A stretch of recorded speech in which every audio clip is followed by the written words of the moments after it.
हे भगवान, तेरी कुदरत और लीला का तू ही जाने।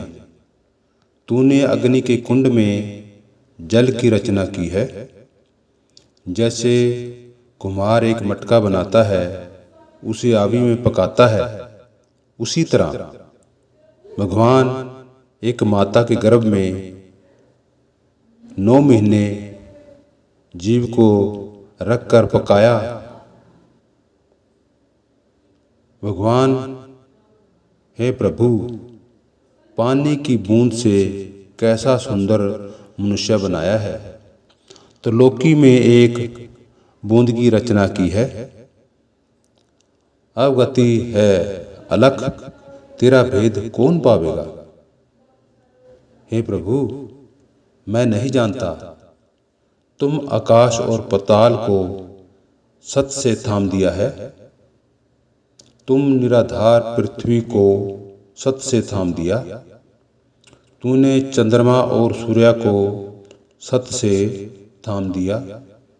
हे भगवान, आप भली भांति 184 की जीव योनि एक बीज से बना दी है। तेरी कुदरत को मैं बार बार नमस्कार करता हूँ। तुमने सबके खाने पीने का आहार बनाया है।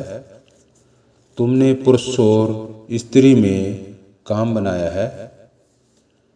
तुमने एक मिट्टी का एक भांडा बना दिया और सब में बराबर एक वस्तु डाल दी। कर्ता पुरुष ईश्वर, आपकी महिमा अपार है। गुरु जी फरमाते हैं कि भगवान, आप कैन कथन में नहीं आते हो।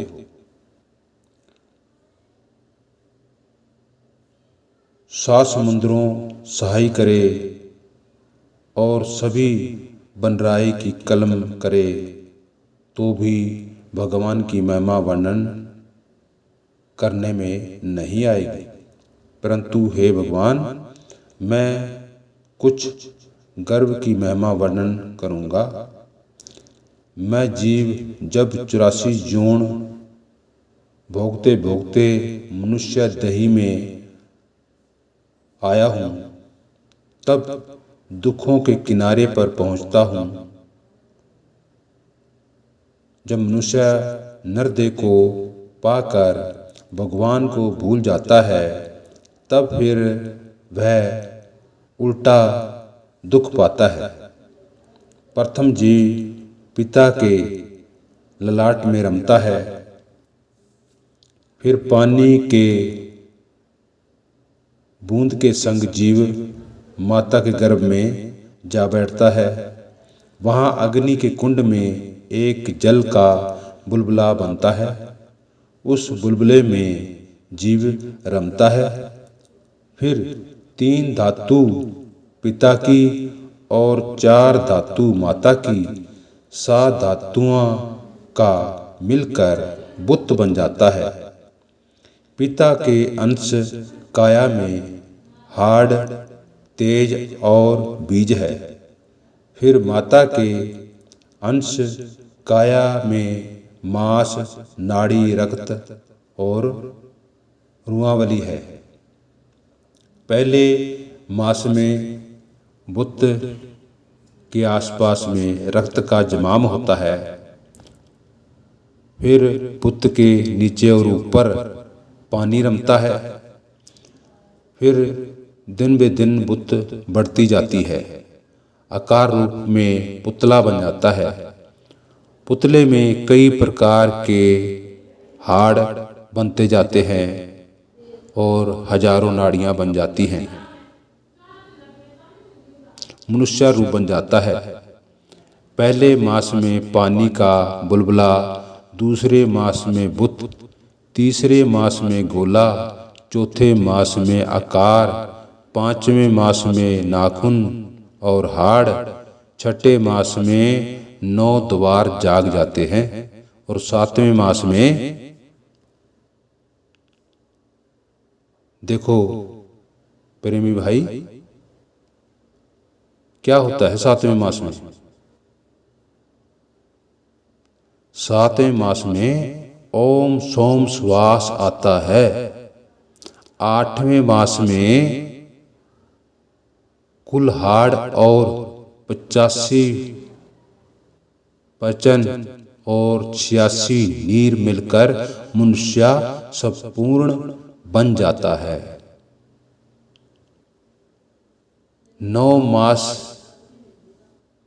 में बालक और माता का रस चूसता है। उदर में बालक का मुख तले और पांव ऊपर को होते हैं। जहाँ बालक का मुख होता है वहाँ मूत्र का रक्त झरता रहता है। 2 हाथ 2 पांव और हाथ पांव 5-5 उंगलियां, अंगूठे के नाखून, 2 कान भली बुरी सुनने को मिलते हैं। 2 नेत्र संसार को देखने को मिलते हैं। एक मुख जो अच्छी वाणी बोलने को मिलता है, जो भगवान का गुणगान कर सके। एक नाक, 2 नासिका जिसमें श्वास चलता है, और जीवा और सुंडी लिंग, एक गदा द्वारा शरीर का मैला झरता है। 9 ही द्वार से शरीर का मैला झरता है, परंतु एक 10वां द्वार गुप्त है। 9 द्वार नरक है। 9 द्वारों में जीव का वासा है और 10वें द्वार में आत्मा का वासा है। गर्भवास में सब कोई गंदे घर में ऊंधे मुख नरक में झूलते रहते हैं। गर्भवास में प्राणी बड़ी दुख की घड़ी बिताता है। माता के गर्भ में बड़ा संकट भोगता है।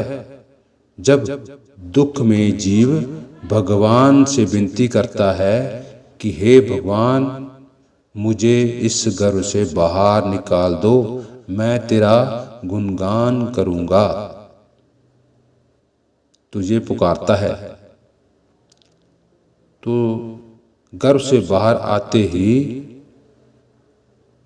वह जीव भगवान को भूल जाता है। इस अंधघोर गुफा में आकर सब भुला नर नार, इसीलिए वो दुख भोगता है।